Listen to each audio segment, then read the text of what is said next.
Real Madrid কেমন খেলেছে সেই বিশ্লেষণে যাবার আগে আপনার কাছে একটা প্রশ্ন করতে চাই।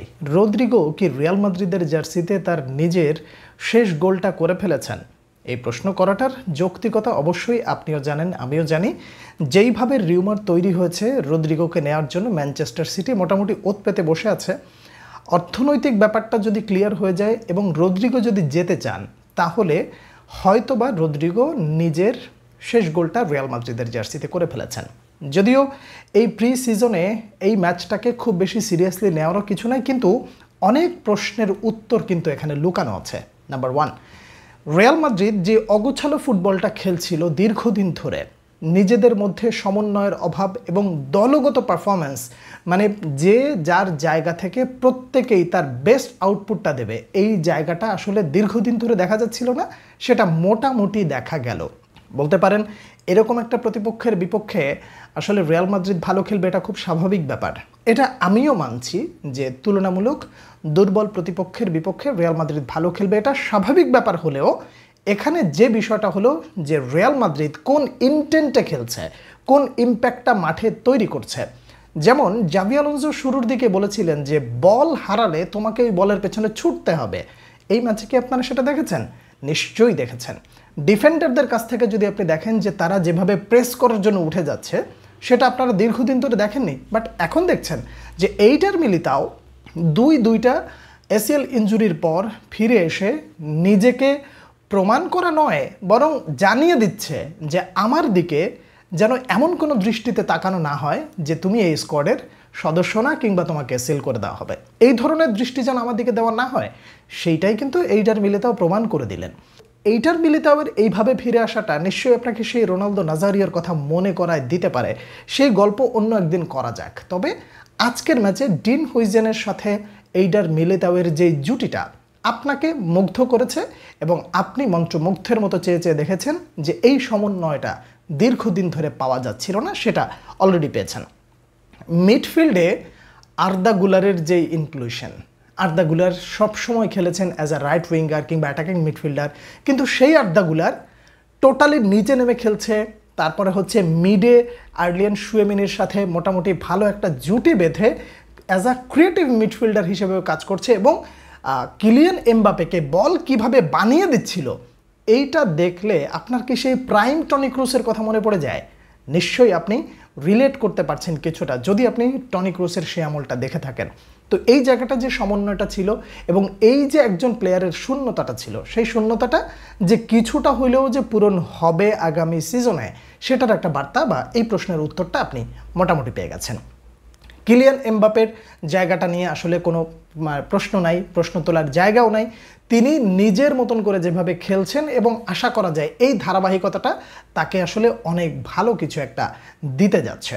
প্রি সিজনের এই ম্যাচটাতে রিয়াল মাদ্রিদ কি আসলেই দুর্দান্ত খেলেছে কিনা, এই প্রশ্নটা এই মুহূর্তে করাটাই অমূলক। কেননা প্রি সিজনে আসলে আপনি ওই লেভেলের প্রশ্নটাও না করার, মানে ওই লেভেলের প্রশ্ন করাটাই উচিত না, যেটা আসলে এই মুহূর্তে যে প্রশ্নের উত্তর খোঁজাই দুষ্কর। তার কারণ হলো প্রি সিজনে আপনি কি করবেন? আপনি এতদিন ধরে যেই ধরনের প্র্যাকটিস করেছেন, যেই ধরনের গেম কন্ট্রোলিং নিয়ে আপনি কাজবাজ করেছেন, সেটার একটা প্র্যাকটিক্যাল অবজারভেশন বলতে পারেন, কিংবা সেটা প্র্যাকটিক্যালি অ্যাপ্লাই করার একটা মঞ্চ বলতে পারেন। তো সেই মঞ্চে জাভি আলোনসো মোটামুটি হলেও একটা রেজাল্ট তিনি পেয়েছেন যে আমি যেভাবে এগোচ্ছি এই স্কোয়াড নিয়ে আসলে সেইভাবে মানিয়ে নেওয়া কিংবা প্রতিপক্ষের বিপক্ষে আমরা যে জয় ছিনিয়ে আনতে পারি, সেটা আসলে অস্বাভাবিক কিছু না এবং আমরা এই জায়গা থেকে রিয়াল মাদ্রিদকে আর একটা বেটার জায়গা নিয়ে যেতে পারি। মিডফিল্ডের যে শূন্যতাটা ছিল, সেই শূন্যতাটা আর্লিয়ান শুয়েমিনি এবং আর্দা গুলার মোটামুটি ভালোভাবেই আপনাকে সার্ভিস দিয়েছে। সেই সাথে সেবায়োস বেশ ভালো সার্ভিস দিয়েছে আজকের এই ম্যাচে।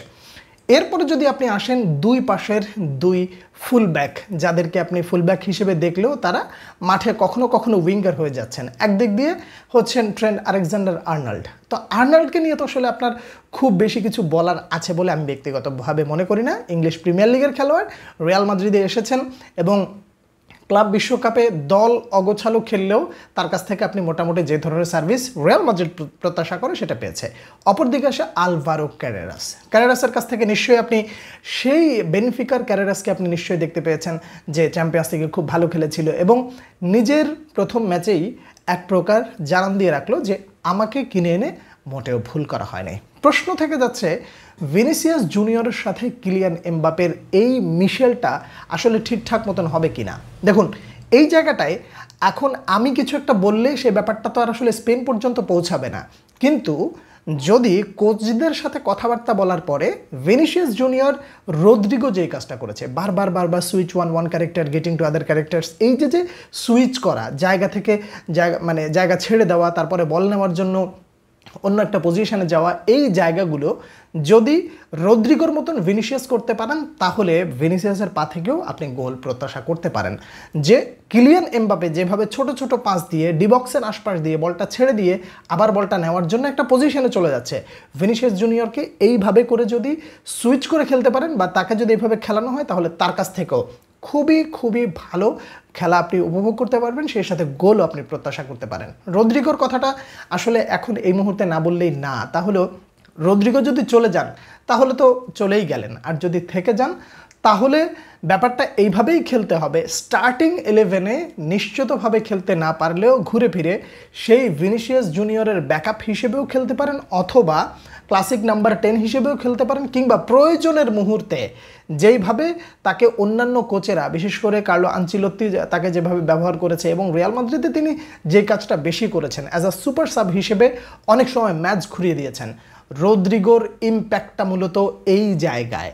যদি তিনি রিয়াল মাদ্রিদে থেকে যান আসন্ন সিজনে তাহলে তার কাছ থেকে এই ধরনের একটা ইম্প্যাক্টফুল ম্যাচ কিংবা গেম আপনারা পেতে পারেন। আর যদি চলে যায় তাহলে বোধহয় আক্ষেপ করতে করতে আপনিও বলবেন যে 65 মিনিটের পর আমাদের একজন রদ্রিগো নাই যে নেমে ম্যাচ ঘুরিয়ে দেবে।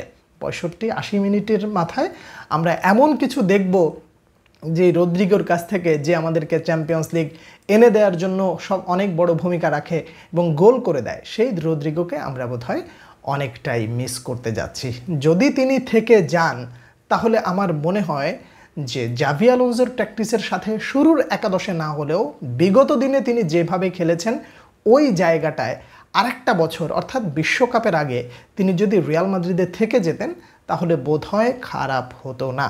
আমি ব্যক্তিগতভাবে আজকের খেলাটা দেখে আমার কাছে এইটাই মনে হলো, রদ্রিগো যদি না যাওয়ার সিদ্ধান্ত নেন এবং জাভি আলোনসোকে যদি তিনি বলেন যে আমি এখানে থাকতে চাই, তাহলে মনে হয় যে সেটা রিয়াল মাদ্রিদের জন্য কোনো অংশে খারাপ হচ্ছে না। আপনারা এই ম্যাচ দেখে কে কি দেখলেন, কি কেমন উপভোগ করলেন, পরিপূর্ণটা আমাকে বিস্তারিত লিখে জানাবেন। সেই সাথে আমার যদি কোথাও ভুল থাকে সেটাও লিখে পাঠাবেন। আপনাদের কথাগুলো পড়ার অপেক্ষায় রইলাম। পরবর্তী ভিডিওতে আবার আপনাদের সঙ্গে দেখা হচ্ছে, সে পর্যন্ত অনেক ভালো থাকবেন। আল্লাহ হাফেজ।